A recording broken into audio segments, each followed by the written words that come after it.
প্রাক্তন খাদ্যমন্ত্রী জ্যোতিপ্রিয় মল্লিক এবং প্রাক্তন শিক্ষামন্ত্রী পার্থ চট্টোপাধ্যায় বন্দী জেলের কারাগারে। যদিও প্রমাণ হয়নি তারা দোষী, তবুও কাটাতে হচ্ছে জেলের অন্ধকার সেলে, যা একেবারেই পছন্দ নয় তাদের। আর তাই দুজনেই ভীষণ বিরক্ত হয়ে আছেন। সদ্য দোল উৎসব গিয়েছে, এখন গা থেকে অনেকেরই রং ওঠেনি। এটা রঙের উৎসব, তাই একে অন্যকে রাঙিয়ে দেবে সেটাই দস্তুর। তবে দোলে রং মাখাতে গিয়ে বেজায় চাপে পড়ে গেলেন সংশোধনাগারের বন্দীরা। কারণ তাদের অপরাধ একটাই, তারা প্রাক্তন দুই মন্ত্রীকে রং মাখাতে গিয়েছিলেন। তাতেই রেগে বেদম বকাঝকা করেন বন্দীদের বলে সূত্রের খবর। দোলের দিন কয়েকজন বন্দী রং মাখাতে যান পার্থ চট্টোপাধ্যায় এবং জ্যোতিপ্রিয় মল্লিককে।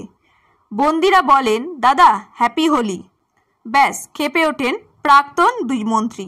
জেল সূত্রে খবর, পার্থ চিৎকার করে বলে ওঠেন, এখান থেকে গেলি সব পাকা ছেলেপুলে, সাহস তো কম না। আর জ্যোতিপ্রিয় বলেন, ভাই ভালো কথাই বলছি, মন মেজাজ ঠিক নেই, এখান থেকে যা দয়া করে। কিন্তু যেতে বললেই কি যাওয়া যায়? বন্দীরা আবির মাখিয়ে তবেই যাবেন বলে জানিয়ে দেন দুই মন্ত্রীকে।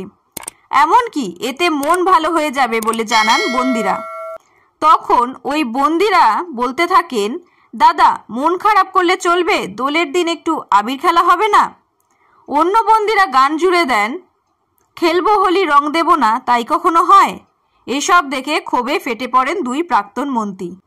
তখন আর বন্দীরা কথা না বাড়িয়ে সরে পড়েন।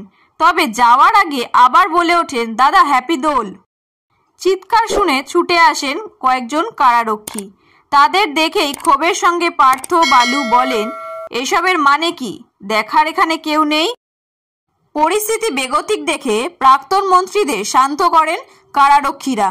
পার্থ বালুকে ওই কারারক্ষীরা বলেন, আপনারা শান্ত হন, আমরা বিষয়টা দেখে নিচ্ছি। এই কথা শোনার পর তারা চুপ করে বসে পড়েন। বালুর চোখে জল দেখা গিয়েছিল বলে সূত্রের খবর। এই দুই প্রাক্তন মন্ত্রী যখন ক্ষমতায় ছিলেন তখন এই বিশেষ দিনটিতে তাদের ঘিরে থাকতেন দলীয় কর্মীরা।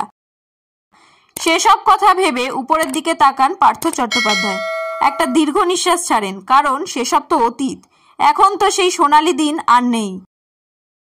কেউ আর তাদের শ্রদ্ধা জানান না আবির মিষ্টি দিয়ে। এখন তারা দুজনেই জেলবন্দি। পার্থ চট্টোপাধ্যায় অবশ্য জেল হেফাজতে আছেন দীর্ঘদিন। এসবের মধ্যেও জ্যোতিপ্রিয় মল্লিক অসুস্থ, তাই তিনি কয়েকবার জামিন চেয়ে আবেদন করেছিলেন, কিন্তু জামিন পাননি।